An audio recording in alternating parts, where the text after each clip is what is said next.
तो नेक्स्ट है हमारा मोनोसेकेराइड। देखिए मोनोसेकेराइड का मैं क्लासिफिकेशन ऑलरेडी कर चुका हूँ इससे पहले लेक्चर में। अब इसमें हमें देखना है जो हमारे कोर्स में है जितने भी मोनोसेकेराइड है उन सबको हम यहाँ पर डिटेल में स्टडी नहीं करेंगे, जो हमारे कोर्स में स्ट्रक्चर है उसी को मैं एक्सप्लेन करूँगा। तो देखिए हमारे कोर्स में पेंटोज शुगर जिसमें कि 5 कार्बन होते हैं और ये 2 है, एक डीऑक्सी राइबोज शुगर है, एक राइबोज शुगर है। तो देखिए इसमें यहाँ पर जो कार्बन नंबर ये एक रिंग स्ट्रक्चर है और इसमें कार्बन नंबर 1 ये है, 2 ये है, 3 ये है, 4 ये एंड 5 ये है। ये 5 रिंग स्ट्रक्चर है जिसमें एक ऑक्सीजन एटम यहाँ पर है। तो यहाँ पर आप देख रहे होंगे इस स्ट्रक्चर में, इसको हम बोलते हैं डीऑक्सीराइबोज। अगर हम राइबोज से कंपैरिजन करें तो उसकी ऑलमोस्ट सेम स्ट्रक्चर है। कार्बन नंबर 1 2 3 4 5 उसमें भी 5 ही है, कार्बन 5 ही है, लेकिन यहाँ पर जो सेकंड कार्बन है इसमें आप देखोगे कि यहाँ पर OH प्रेजेंट होता है और यहाँ पर सिर्फ H प्रेजेंट होता है। जो सेकंड कार्बन नंबर है डीऑक्सीराइबोज शुगर का और राइबोज शुगर का, वो ओनली डिफरेंस है, उसकी स्ट्रक्चर में डिफरेंस है, उसके ओरिएंटेशन में डिफरेंस है। यहाँ पर सिर्फ सेकंड कार्बन पर जो आपका राइबोज शुगर है उसमें OH है और यहाँ पर H है, यानी यहाँ पर ऑक्सीजन एब्सेंट होता है, इसलिए हम इसको बोलते हैं डीऑक्सी राइबोज शुगर। और इसी के बेस पर DNA का नाम आया है, क्योंकि DNA में ये शुगर प्रेजेंट होती है इसलिए उसको हम बोलते हैं डीऑक्सी राइबोन्यूक्लिक एसिड। और यहाँ पर ऑक्सीजन प्रेजेंट है यानी ऑक्सीजन एब्सेंट नहीं है, तो इसको हम बोलते हैं राइबोज शुगर। और राइबोज शुगर हमारे किस में होती है, हमारी RNA में होती है, जिसको हम बोलते हैं राइबोन्यूक्लिक एसिड। तो राइबोन्यूक्लिक एसिड का नाम कहाँ पर किससे आया, इस राइबोज शुगर से। अब हम इसमें नेक्स्ट देखते हैं structure of glucose and fructose, जो हमारे मोनोसेकेराइड के हेक्सोज शुगर में आती है क्योंकि उसमें 6 कार्बन है। तो नेक्स्ट हम देखते हैं हेक्सोज शुगर। अब मोनोसेकेराइड में हम एग्जांपल लेते हैं हेक्सोज शुगर का। हेक्सोज का मतलब है जिसमें 6 कार्बन है मोनोसेकेराइड में। तो ग्लूकोज की देखिए 2 स्ट्रक्चर होती है, एक तो ओपन चेन होती है, एक रिंग स्ट्रक्चर होती है। तो हम यहाँ पर रिंग स्ट्रक्चर को एक्सप्लेन कर रहे हैं। ये ऐसे रिंग में अरेंज होते हैं और ये 6 कार्बन होते हैं। कार्बन नंबर 1 यहाँ पर देते हैं, कार्बन नंबर 2 3 4 5 एंड 6। अब देखिए इसमें ये हमने दूसरी ग्लूकोज की स्ट्रक्चर बनाई है, यानी ग्लूकोज के 2 कन्फर्मेशन हो सकते हैं। कार्बन नंबर 1 2 3 4 5 6, यहाँ पर भी 6 ही कार्बन है क्योंकि ग्लूकोज की स्ट्रक्चर है। लेकिन यहाँ पर आप देखो कि जितने भी कार्बन है उस पे हाइड्रोजन OH का अरेंजमेंट सेम है, यानी आप देखो इस स्ट्रक्चर में और इस स्ट्रक्चर में यहाँ पर हाइड्रोजन और OH का कार्बन पर अरेंजमेंट सेम है, ये अल्फा फॉर्म है।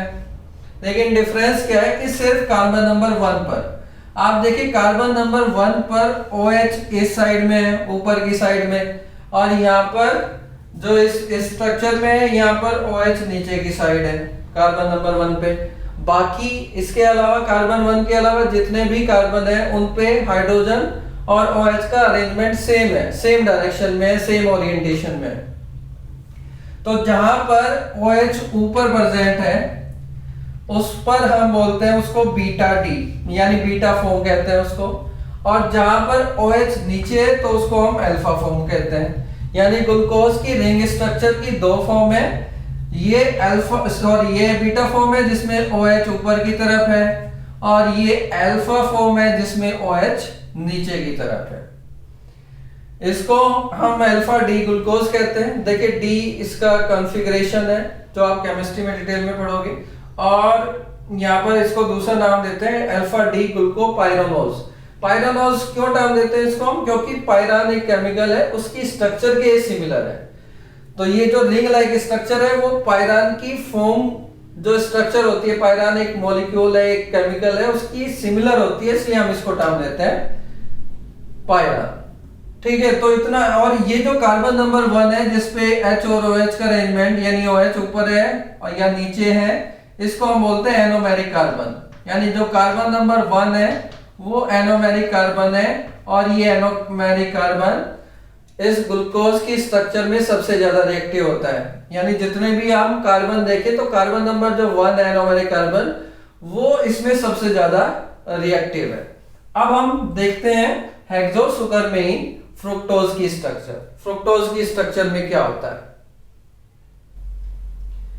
देखिए ये इसमें हमने दी है स्ट्रक्चर मोनोसैकेराइड में हेक्सो सुगर में फ्रुक्टोज की। इससे पहले हमने ग्लूकोज की स्ट्रक्चर देखी थी, तो देखिए इसमें भी ये भी रिंग स्ट्रक्चर है, और एक फ्यूरान एक केमिकल होता है, उसकी स्ट्रक्चर के बेस पर उसकी स्ट्रक्चर रिंग स्ट्रक्चर सिमिलर है इसके, इसलिए इसको हम फ्यूरान भी कहते हैं, फ्रुक्टोफ्यूरान भी कहते हैं, फ्यूरानोज कहते हैं। अब देखिए इसमें भी 6 कार्बन है, और इसमें जो कार्बन नंबर 2 है उस पे देखिए कार्बन नंबर 2 पे ऊपर CH2H नीचे OH, बाकी हमारे HOH का अरेंजमेंट यहाँ पर है, यहाँ पर भी है।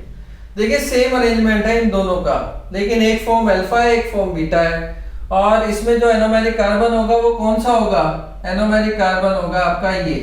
एनोमेरिक कार्बन कौन सा होता है, जो इससे जुड़ा होता है, O से जुड़ा होता है। तो यहाँ पर आपका जो कार्बन नंबर 1 ये है, 2 ये है, तो सेकंड पे आपका एनोमेरिक कार्बन होगा, और उस पे अगर OH नीचे की साइड है तो वो अल्फा फॉर्म होगी, ये अल्फा फॉर्म है। अगर OH ऊपर की तरफ है तो बीटा फॉर्म है। लेकिन यहाँ पर आपको डिफरेंस देखना पड़ेगा, जो ग्लूकोज है उसमें एनोमेरिक कार्बन नंबर 1 था, यहाँ पर एनोमेरिक कार्बन कौन सा है, कार्बन नंबर 2, ये एनोमेरिक कार्बन है यहाँ पर।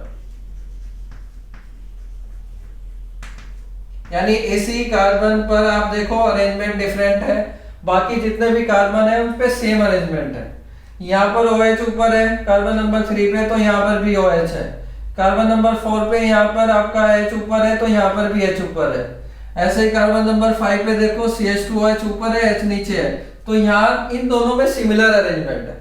और ये आपको देखना पड़ेगा, जो इनका स्पेस का अरेंजमेंट है ना, OH ऊपर है या H नीचे है, ये आपको याद रखना है कि कार्बन नंबर 3 पे OH ऊपर है या नीचे है, कार्बन नंबर 4 पे कैसा है, कार्बन नंबर 5 पे कैसा है, तभी आप इसकी स्ट्रक्चर को मेमोराइज कर सकते हो। अब जो एनोमेरिक कार्बन है वो यहाँ पर क्या है, कार्बन नंबर 2, और ये अल्फा फॉर्म है क्योंकि इसमें OH नीचे है, और ये बीटा फॉर्म है क्योंकि इसमें OH ऊपर है।